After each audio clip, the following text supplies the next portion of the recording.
салом алейкум бародаро, пеш аз сар шидани навор аз шумо як хоҳиш дорем. Дар канал обуна шавем ва лайк мондан ҳаётон набароред. ва имрӯз шумо дар ин навор метавонед аз тамоми вазъи футболи ҷаҳон бохабар бошед. сомонаи машҳури футбол Земирр хабар медиҳад ки бозиҳои боқимондаи Лигаи Чемпионҳо ва Лигаи Аврупо аз 2 то 29 август баргузор хоҳад шуд. ба маълумоти ин сарчашма 13 ва 16 август бозиҳои даври як чорфиналӣ хоҳад шуд.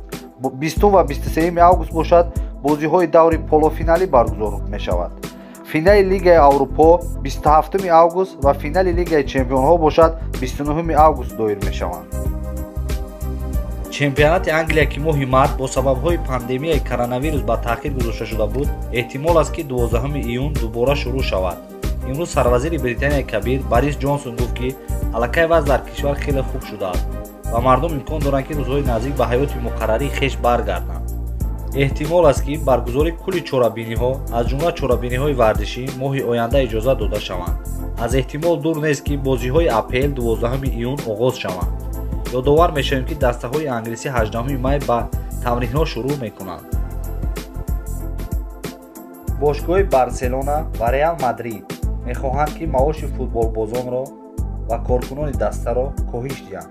дар ин бора нашрияи испанӣ АС иттилоъ медиҳад. тибқи иттилоъи манбаъ, ин ду бошгоҳ мехоҳанд ки маоши футболбозонро ба андозаи 30% коҳиш диҳанд. сабаб дар он аст ки дар давраи пандемияи коронавирус бошгоҳи Барселона ва Реал Мадрид зарари молӣ зиёд дидаанд. аз ин рӯ сарони бошгоҳ ин иқдомро пеш гирифтанд. ёдовар мешавем ки бозиҳои чемпионати Испания ҳанӯз аз миёни моҳи март ба муддати номуайян ба таъхир гузошта шуда буд.